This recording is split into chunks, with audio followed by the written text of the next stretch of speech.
Hello and welcome to the Pub Footy Podcast. I'm your host, Diego Cerrone, and with me, a special guest for a special pod, Gerardo Tavares from Charla Football, my boy G. G, how we doing? Good, good. I mean, just if you guys already have read the caption, the thumbnail, we're gonna be talking about Ecuador and Mexico. I'm really excited.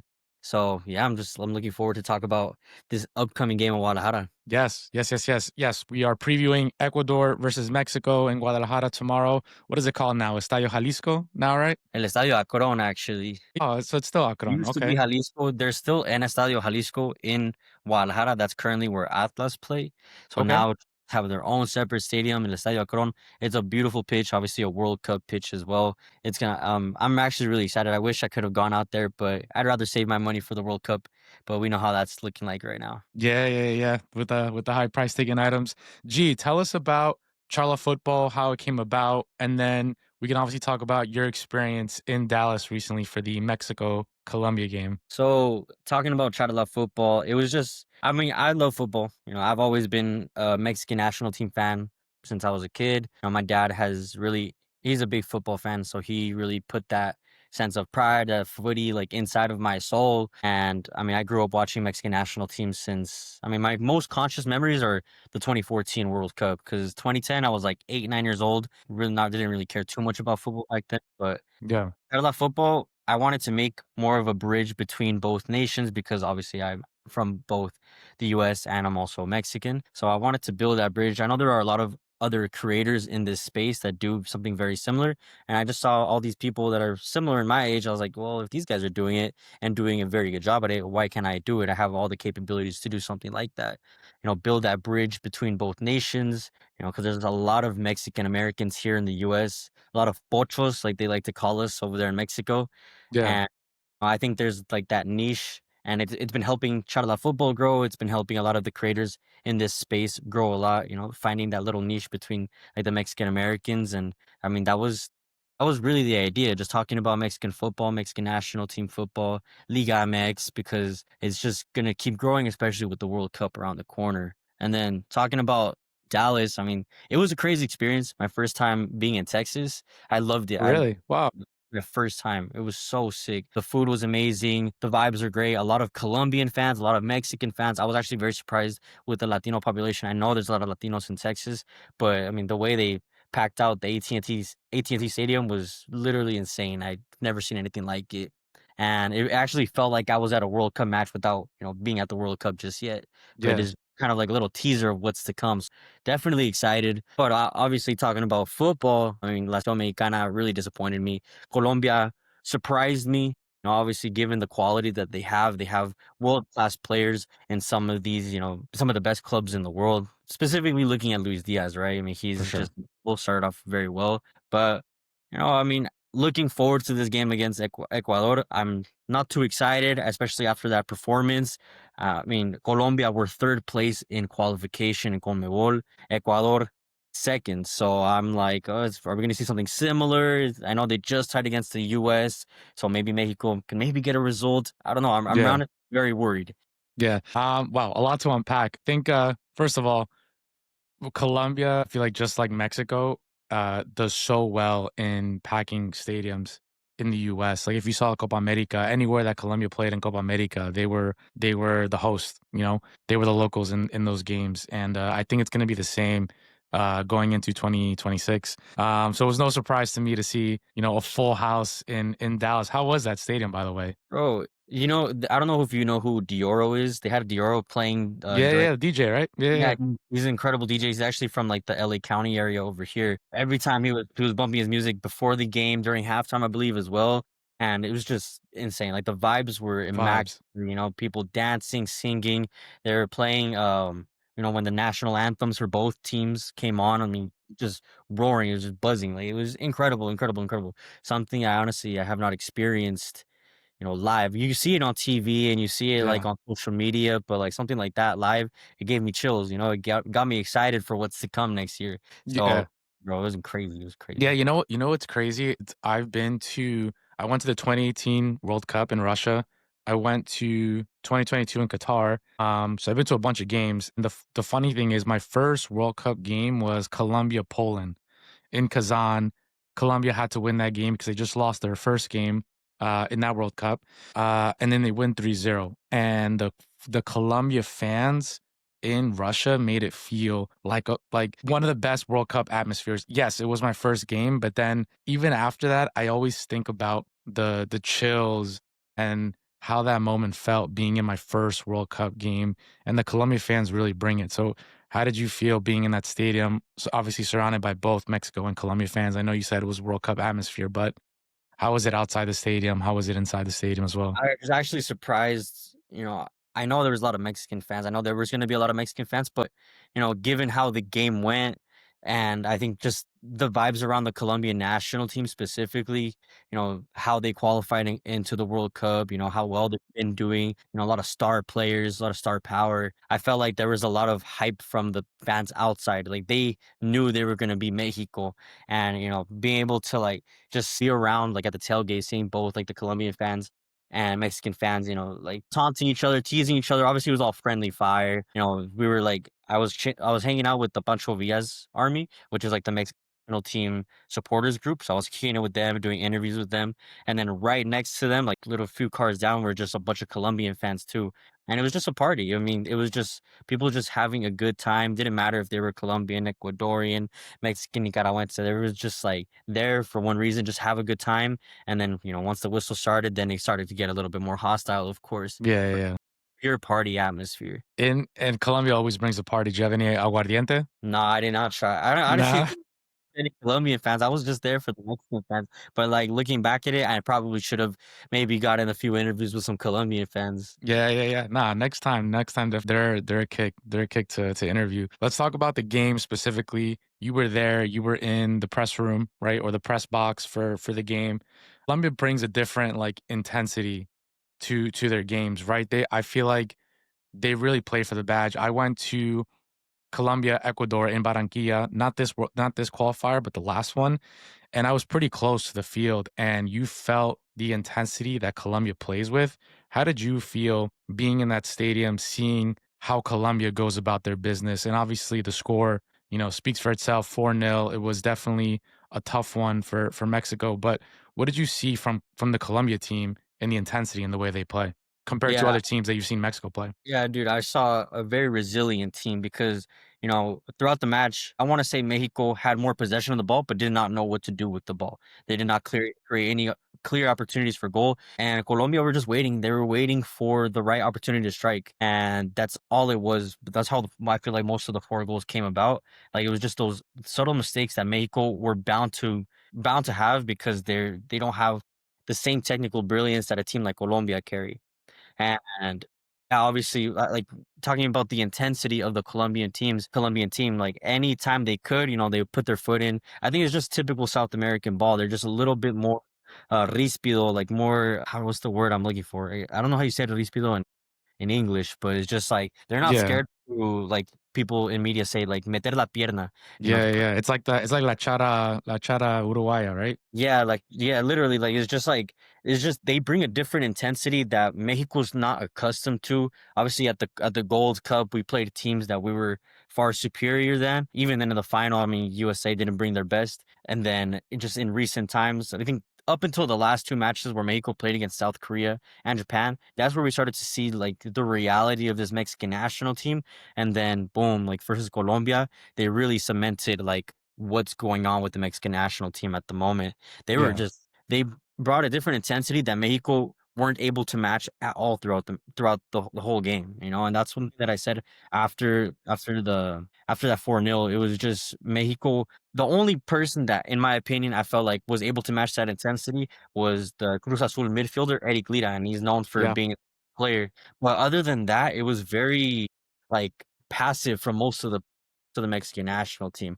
I don't think they either didn't take it too seriously or they just really couldn't, they weren't capable of handling just these high caliber of players. Yeah. Yeah, it seemed like they were a bit shook, right? Even though it was only I think it was what, 1-0 at halftime, right? Yeah. Those goals, 2 and 3, I feel like came on fairly quickly. I wanna ask you about how the the roster, I guess, for these October friendlies for Mexico isn't what you guys expected. I know there's a lot of names maybe for injury, or maybe they're just trying new pieces. But then there's some other people in the Mexican media that say that that was like a out of those 11 players, like 9 are like probably solidified starters. Like that would be the lineup that they would play maybe in a first game in a World Cup. Like how did you how do you feel like the lineup was for that game? And then what do you feel about the overall roster? Because right now it seems like people aren't happy with both. Yeah, I mean, the roster that El Vasco brought was the best that was at his disposal. Like you said, there's a lot of injured players. Raul Jimenez coming back from injury. Edson Alvarez as well coming back from injury. Their teams preferred to keep them, or their clubs preferred to keep them. Rodrigo Huescas, obviously, he was out in the second Champions League match with Copenhagen. Luis Chavez is out with an injury as well. I say at least 3 of those were key to this roster and maybe key looking at the World Cup. And Mhm. then some of the under 20 players who also played a game against Argentina on the same day. The quarterfinals, they unfortunately were eliminated, but at least 2 or 3 of those guys I could see also appearing at the 2026 World Cup. So Okay. I don't starting, but definitely, in the mix. Looking at what Mexico presented, like just based on the 11, it's the best that was called up. Maybe we can make the argument for like a player like Jorge Sanchez, a player like Gallardo on the left back. In the midfield, it's the best that Mexico had to offer. Going forward, it's essentially the best Mexico had to offer, given that you don't have a Raul Jimenez, you don't have any decisive players on the wing, especially going through a good moment. The only one is Alexis Vega, but in the league, he tears it up. When he goes to Yeah. the national team, he just looks like another player. So I kind of expected this was the best lineup that Mexico could put out. But I mean, yeah, looking at the roster as a whole, there could have been a few players that could have that definitely should have been there. Yeah. But end of the day, I mean, Vasco's the one that makes the decisions. He, in my opinion, didn't make the right ones. But I mean, it is what it is. Do you agree that right now Mexico doesn't have a style of play or a concept? A lot of the Mexican journalists are saying that Mexico doesn't really have an identity. I think, you know, in these last few tournaments, Aguirre, Bosco, I think he brought like the pride back. So he got the team like close together, and I feel like that was something that was missing from previous, you know, iterations of Mexico as of late. So now the pride is back, playing for the badge is back. But now it's like, how do we form a style or a concept to play? Do you feel like Mexico is lacking that? And if so, like, how do you want Mexico to play? Well, given the strengths right now, I feel like we can't be that team that we saw versus Colombia. A team that has high possession of the ball, and we don't have creative or technically gifted players, at least in this roster, enough to really damage a team like Colombia. I think maybe it would have been better to give Colombia the initiative, wait for them to strike, and then us hit them on the counter. We saw that, I think it was against Turkey specifically. Mexico did just that, and they got a 1-0 result. Yeah, they had to go through a wave of Turkish attacks, Arda Güler, who's the left wing from? Oh, Yildiz as well. He was dangerous on the He's a beast. wing. He's a beast, and he showed it in that game. Mexico, what they did well in that game was just, being defensively solid, which is what I think the identity that Vasco has brought to this team is a defensive solidarity. I think they've kept like 12 or 13 clean sheets in the past 20, 21 matches, Yeah. something like. And, defensively, I mean, we had noticed that, yeah, there's been a big shift in this team. But then I don't know, in this match it just completely fell apart, bro. I mean, Yeah. goals.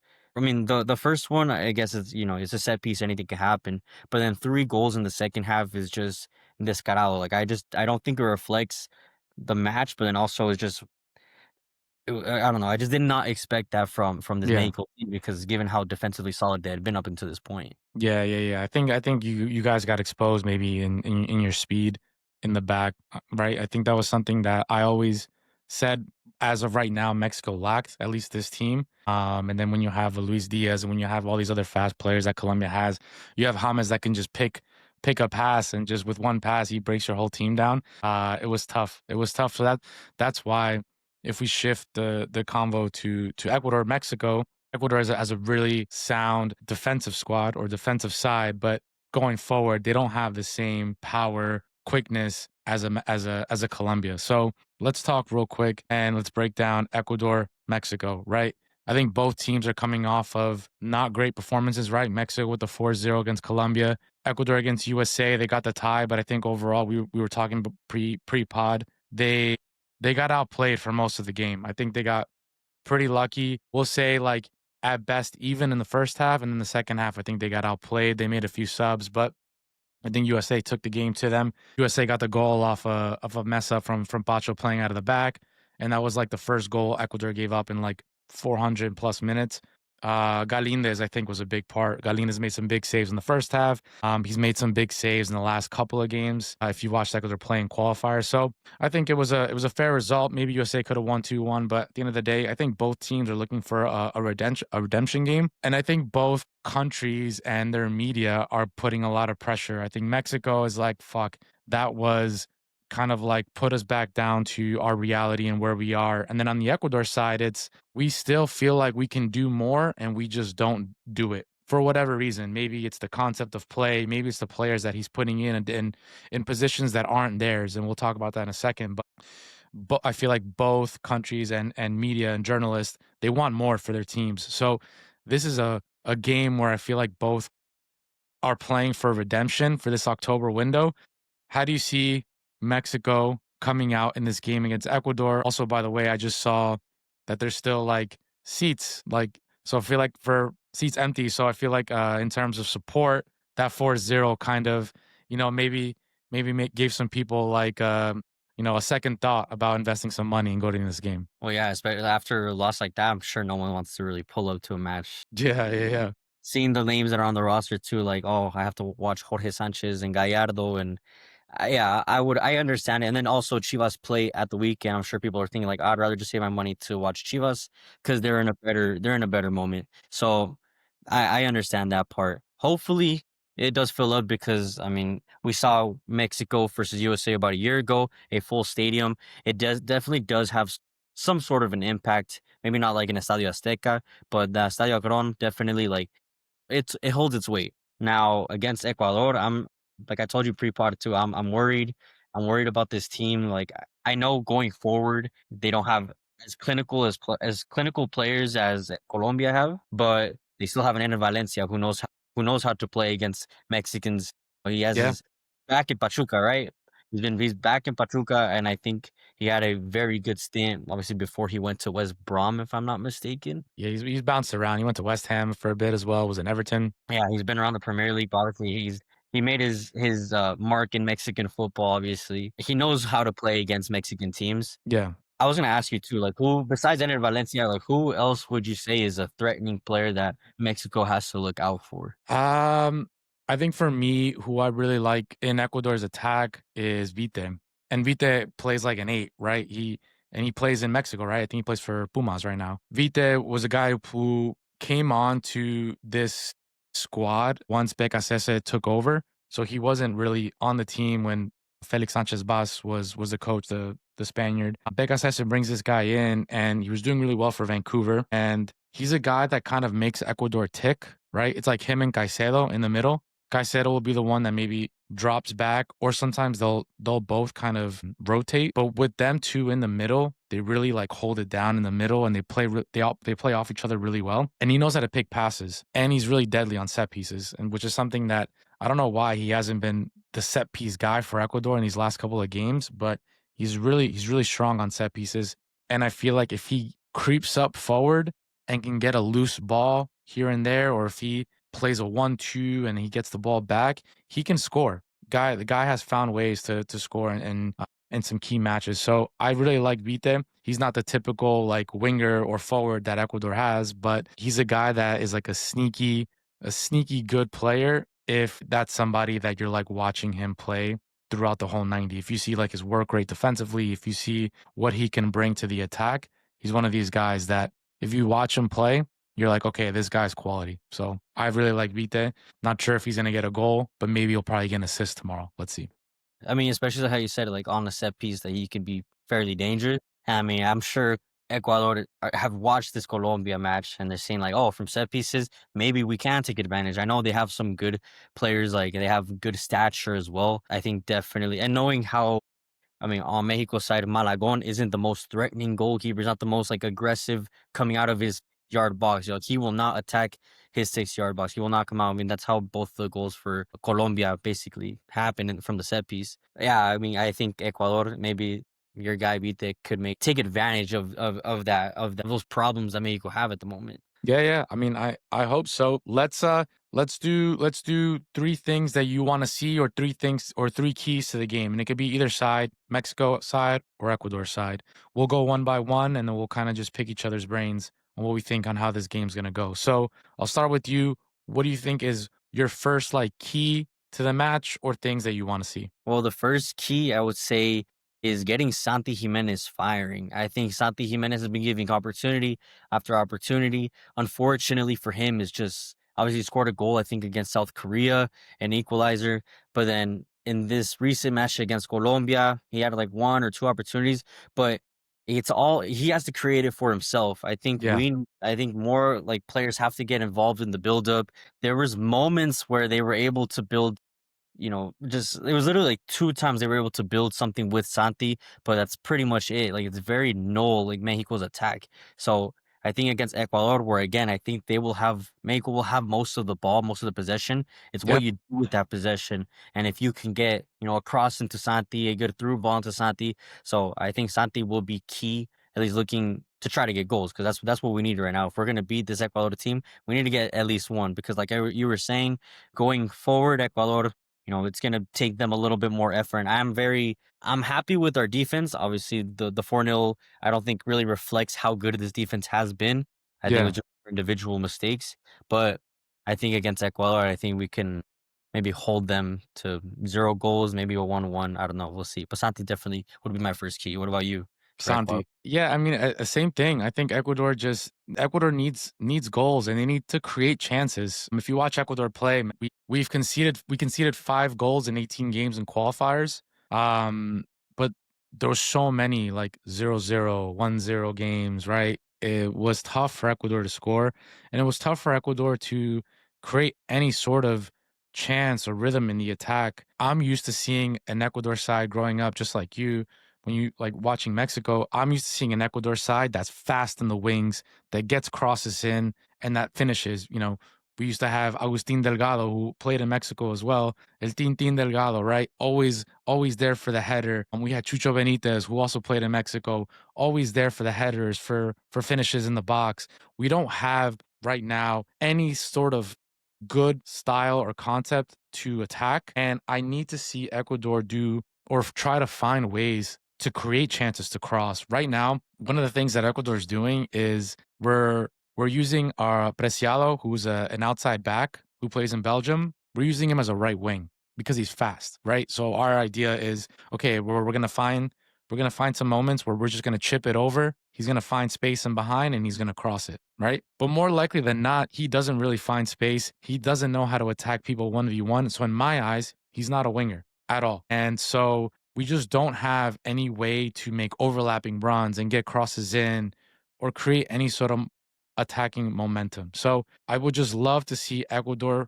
try to find ways to get chances. Let's get some crosses. Let's get some better set pieces, right? Ecuador in the last couple of games that's trying to do they're trying to hit the ball first post, right? And they can't even beat the first guy on set pieces. Mexico has been weak on set pieces. Let's try to exploit that. So I think Ecuador just really needs to find ways to create. Valencia played, I think, like 3/4 of the game against USA.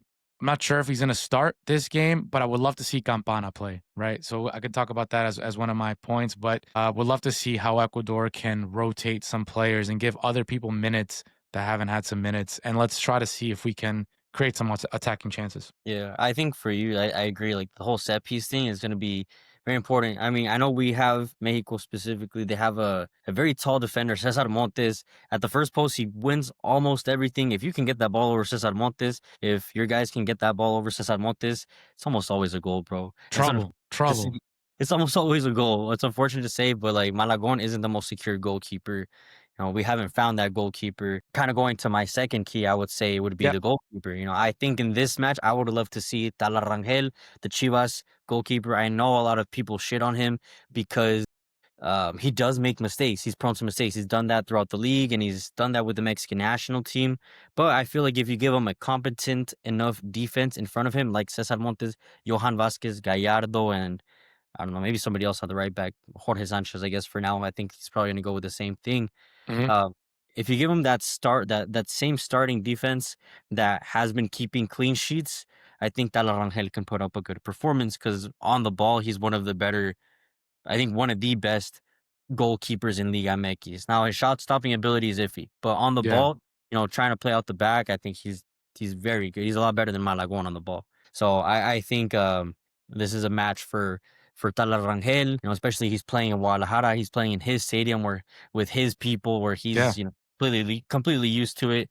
So maybe I think this is going to be a good opportunity. I think he's going to be key also in keeping goals out. In the few I feel like maybe Ecuador won't create too many opportunities for goal, which is what I'm hoping for. I feel like he'll be key in getting a few good saves and hopefully stepping up on Malagón's poor performance from against Colombia. Yeah, Malagon is getting ripped right now, right? In the media. Yeah, I mean, if this guy is really good with his feet, Ecuador does a really good job pressing. And if you saw the first maybe, I don't know, 20, 25 minutes of that Ecuador USA game, USA was trying to play out of the back and Ecuador really pressed them and they created, some bad passes or USA would just play it up and Ecuador would recover. So Ecuador really did a good job of high pressing.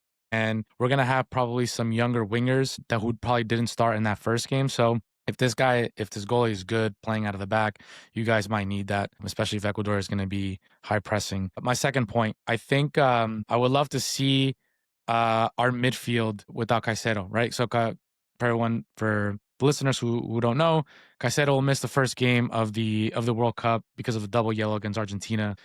We tried with what was the midfield? It was Vite, it was Alcibar, and it was Paez who was playing on the left, but then was tucking in. So I would love to see a more cohesive midfield who's maintaining possession. I think you're right. I think Mexico will have a lot of the possession. I think Ecuador is gonna just be compact, be solid because that's what we're good at. We know how to be solid defensively, but I would love to see the midfield kind of play with each other a bit more. Let's get some knocks in the middle. In the game against Argentina, there was a lot of moments where it was Paez, it was Franco who was playing on the right side, it was Alcibar, it was Vite who were just knocking it around Argentina. And the whole stadium was losing it, right? Because we're the amount of oles against Argentina, the world champions in Guayaquil that day, were insane. So I would love to see that. I would love to see them not be scared to have the ball on their feet. Yes, we're going to be away. We're going to have people yelling. We're going to have people putting pressure when we have the ball, but let's not be scared of those moments. Let's see how we can be more cohesive in the midfield. Let's try to find our moments when we do have the ball. And I don't know, Ecuador when they're confident and they want to knock, man, they're good and they're tough to get the ball from. So I would love to see a bit more confidence in the midfield from Ecuador, and let's see how we can use that obviously going forward as well. Yeah, if there's a team they can do it against, it's definitely Mexico right now. But after seeing that 4-0, I'm sure like a lot of the guys in the midfield they're licking their lips. They're like saying, like, "Oh yeah, this is maybe not in the bag, but definitely like it's gonna be good preparation for the Ecuadorian national team. But like this is their moment to really stamp themselves like against one of the hosts in their like in Yeah. Mexico as well. Playing against the US is one thing, but playing against Mexico is a different thing in Mexico as well. So this is a good moment for them to really show to the world, show to their people like, hey, we're ready. And I know they already did that in CONMEBOL, but the World Cup is getting closer. It's getting a lot closer. So, yeah, this is gonna be exciting. Oh, I think for my third key, I'm gonna have to go for Mexico's formation. We've been seeing the same 4-2-3-1 for the past few months. I think in the Nations League, we were playing a 4-4-2, which I did enjoy that. Obviously, we didn't have too much of the ball during those games. We had to be a little bit more defensively solid. But I think given the roster that we have, a 4-4-2 wouldn't be too bad. Or even a 3-5-2, something like that, where we have our two strikers. I think Yeah. given that Santi cannot create for himself, I think he needs a partner up there, whether it's Berterame or Julian Quinones, because there's no Raul Jimenez. I think he needs a partner up there to help him create. Then, given our wingback situation as well, Jorge Sanchez didn't have the best game. The first half he had a fairly decent match against Luis Diaz, but then the whole second half he looked atrocious. And then Gallardo, I don't think he'll probably start this match. I think Mateo Chavez, the youngster for AZ Alkmaar, I think he might be starting this match. I want to see them like go forward. If our wingers aren't the threatening ones, at least hopefully our wingbacks can be the threatening ones. I think Chávez is technically brilliant, and technically good enough to get forward and get a good cross in. And then on the right wing position, maybe like a Kevin Alvarez, who going forward is a very good player defensively. That's where he lacks. That's why Jorge Sanchez gets to start. Yeah. I would love to see a 3-5-2 or a 4-4-2, something like that. Because I think Vasco has gotten too used to this 4-3-3, 4-2-3-1 formation. And some teams are starting to either figure it out, or it's just not completely meshing with the type of players that we currently have within this roster. Yeah. Yeah, yeah. I mean, formation's always key. I always say that, like, in a World Cup, you need to be adaptive to the players they have available or to the team that you play against, right? If you watch Argentina in the 22 World Cup, they changed their lineup a few times, right? If you see the lineup that started in that first game, it's very different from the lineup that kind of took them to the final, and how they played. Like, they would put Di Maria on the left sometimes, or then they had to switch out. They had to put Enzo in, and then Enzo, continued to be that guy. Then they switched out Lautaro for Julian. You know what I mean? So there was so many changes.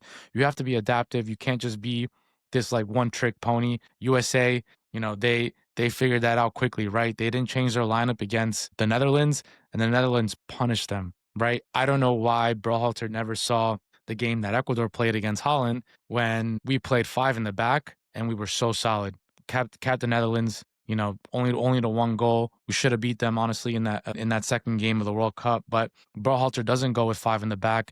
The wings get exposed, and I think most of those goals that the Netherlands scored on the USA came from crosses or from wing play or players getting in behind. So, like you said, you have to be adaptive. You have to try to find new formations. I like the Julian Quinones addition to up top. Ecuador is very physical in the back, and I don't think having Santi as the one guy up top is going to be, with Ordonez and Pacho back there. They'll eat him up. They'll eat him up if it's just him. So I think you have a Quinones who is going to battle against Pacho, who's going to be more physical, make them uncomfortable. I think that'd be a good suggestion for the lineup for Mexico. And then, like you said, on the wings, Ecuador has really good wing play or outside back wing play. There is room to get in behind Ecuador because we'll push up.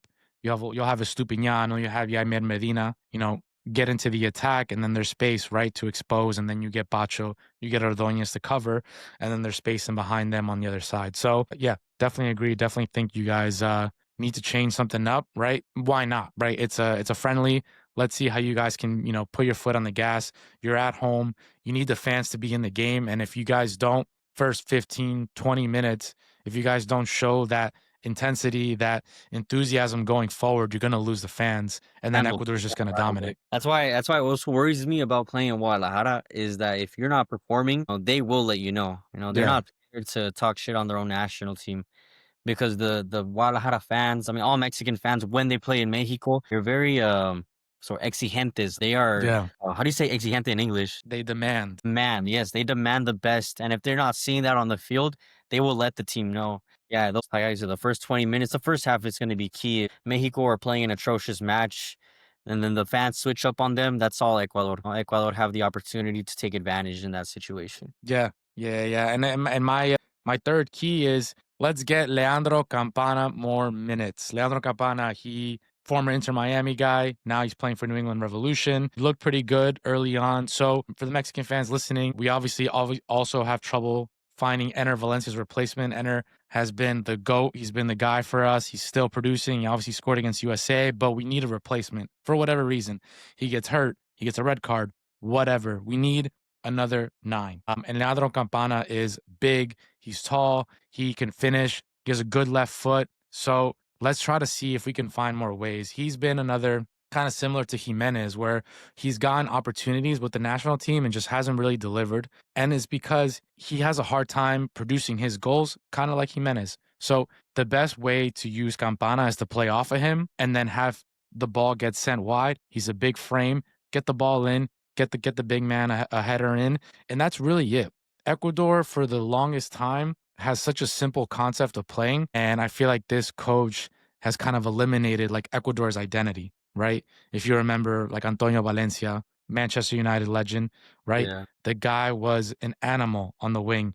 Jefferson Montero, who also played in Liga MX, right? Guy was a winger that just chopped people up and he chopped them up a million times until they got dizzy, and then he got past them, and then he crossed the ball, right? So Ecuador lacks that wing play, and but we also need somebody to finish those, right? And it's obviously Enter, but we need a replacement. So I would love to see Campana get more minutes. I hope he gets to start, honestly. He should be fresh. He should be a guy that helps press Mexico early on in that game. And don't be surprised, right, if Ecuador really does go after Mexico first 15, 20, like we did against USA, make Mexico uncomfortable a little bit. Let's see if you guys could break that pressure, right? Let's see if you guys are able to figure out the press. Because then if you are, we'll be exposed. We'll be exposed in the back. So curious to see how those first 15, 20 go. What are your score predictions? I said in the preview for the October friendlies that it was going to be this one was specifically was going to be a low scoring game, either a 0-0 or a 1-1. Obviously, I would like to see some goals, but being realistic based on how well defensively both teams are and the lack of threat going forward, I think maybe a 0-0 is going to be very realistic, very similar to what we saw at the Copa America. Very scrappy Yeah. game, midfield, very hard fought, very minimal opportunities going both ways. I could see a 0-0. I think I'm going to stick with my 0-0. Yeah, it's gonna be a 0-0, 1-1, 1-0. What I like about the Ecuador games, even in friendlies, is the intensity. You saw the intensity Colombia brought because anytime you play Mexico, especially when you play Mexico one in the US, right? It's mainly predominantly Mexican fans. Stadium is packed. So you you get hyped for the game, right? And you want to play. Now Ecuador's playing in Guadalajara.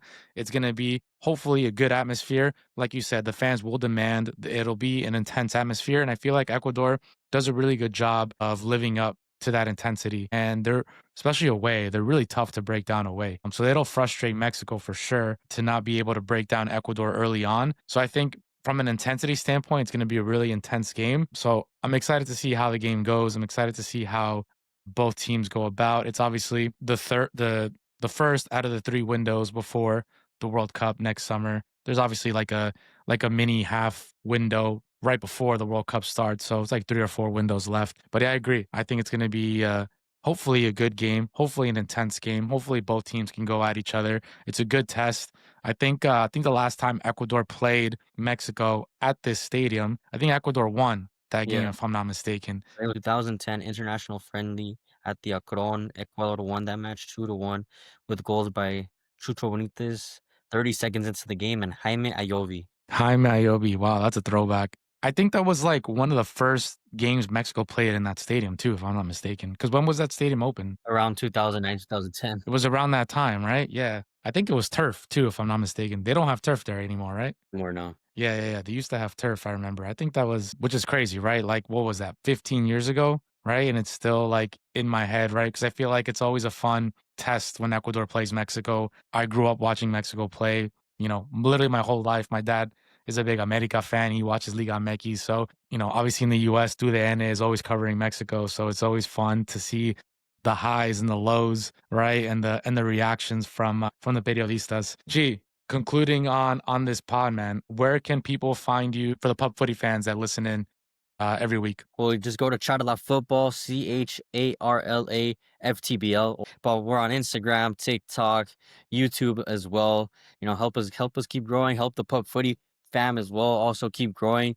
We're just here. We're just here. We're just trying to grow together. Help grow football and the love for the Ecuadorian national team and the Mexican national team as well. Yeah, man, I appreciate it. I appreciate it. Gee, always good catching up, man. And we'll do the post game right on the Charla Football channel. Definitely, let's do it. So look out for that. Look out for that episode. We'll post this tomorrow. So it'll be game day for Ecuador, Mexico in Guadalajara in the Estadio Akron. And then we'll do the post game probably Wednesday. Probably, yeah. Yeah, right. Because what is it? It's a 7:30 game for you. It's 10:30 for me.